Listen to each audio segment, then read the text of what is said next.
बरं, एक पेशंट आहे तुमच्याच मॅडमच्या. एक मिनटं, जॉईन करतो त्यांना, मग तुम्ही बोला. मर्ज केला कॉल, एकच मिनटात. हां, हे पेशंट आहेत नांदेडमधले आहेत. सतीश सर, आवाज येतोय? हां, नांदेडमधले पेशंट आहेत. आपल्या आशा मॅडम एवढंच त्यांचं वय वगैरे आहे. त्यांच्या पण बऱ्यापैकी कंप्लेंट आपल्यासारख्याच आहेत. प्रोटीन लॉस आणि बाकीच्या गोष्टी सगळ्या बऱ्यापैकी आपल्यासारख्याच आहेत.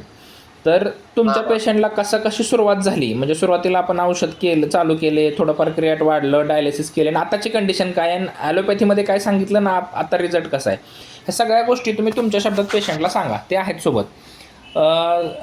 सर, आवाज येतोय ना तुम्हाला? हो, येतो. हां, बोला. तुम्ही डिस्कस करा, बिंदास बोला. नमस्कार, बोला ना सर जरा. हा, आपली सेम कंडिशन आमची होती. काय झालं तर सुरुवातीला जुलाब वगैरे लागला, त्या पेन किलर घेतल्यामुळे पायाला स्वत वगैरे आले होते. ओके. हा, तर प्राथमिक स्वरूपात मी ट्रीटमेंट घेतली सुरुवातीला. आणि मला पुण्याला वगैरे शिफ्ट व्हायला सांगितलं होतं, मोठ्या दवाखान्यामध्ये वगैरे. ओके. पण मी ते शिफ्टिंग वगैरे न करता मला आपल्या ह्यांचा कॉन्टॅक्ट भेटला सरांचा, सौरभ सरांचा वगैरे. बरोबर. आणि मी ती प्रोसेस, ॲलोपॅथीची प्रोसेस न करता त्यांना काही प्रेफरन्स दिला नाही जास्त एवढा. ओके. तर मी डायरेक्ट आयुर्वेदिकला प्रेफरन्स दिला मला. बरोबर. हा, आणि माझं 1.5 महिना अगदी म्हणजे जे क्रिएटिनचे स्पीड होतं ते 1.5 महिन्यापर्यंत मेंटेन झालं माझं. म्हणजे आमच्या पेशंटचं. आणि अगोदर आपलं क्रिएटिन सुरुवातीला 1.2 होतं, नंतर 4 वर गेलं. स्पीड मध्ये चालू होतं सुरुवातीला, आणि मग नंतर स्पीड त्याचं कमी झालं, परत 6 वर गेलं, परत 8 वर गेलं, असं 2 न वाढायला लागलं परत. अरे बापरे. हा, मग क्रिएटिन आपलं जवळजवळ 11 पर्यंत गेलं होतं. ओके. हा, आणि आपल्याला डायलिसिस पण लागले, म्हणजे 4 डायलिसिस लागले टोटल. ओके. आता डायलिसिस बंद आहे का?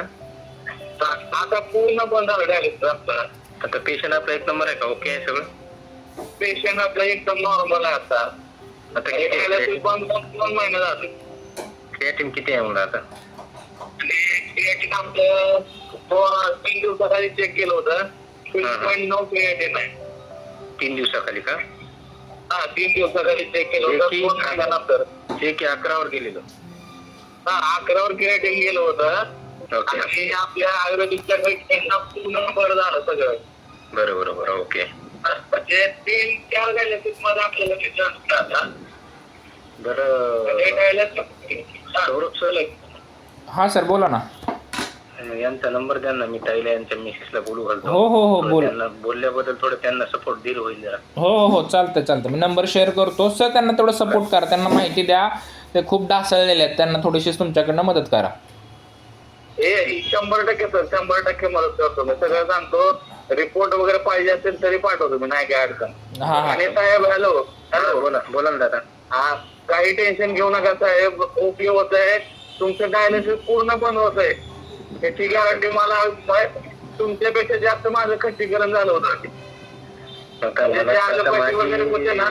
दादा, माझी आता ताई आहे, आता ती एवढं घाबरली, आता तिला बघून मी एवढा पॅनिक व्हायला की नाही भयानक. बरं का, तसंच का तुमच्यापेक्षा आता मी तरी एवढा एज्युकेटेड आहे, पण मी सगळ्यांची माहिती घेत होतो तरी मी पॅनिक झालो होतो. हो ना. सौरभ माझ्या 2 फोनासाठी होता तो. अरे बापरे. सौरभ सर सांगायचे पेशंट ठेवा सर, तुम्ही जर असं केलं तर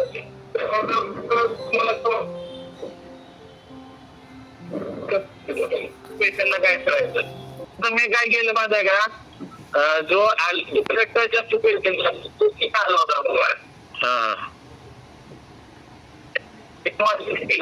आणि सगळ्यात महत्वाचं आहे जर काढला तुम्ही, नाहीतर काय होतं की थोडं काय झालं. ठीक आहे, चालेल. सर त्यांचा कॉन्टॅक्ट नंबर द्या ना, मी बोलून घेतो त्यांना. शेअर करतो मला. हो, करा. हो सर. हो. ओके. हां. Thank you Satish sir. हां सर.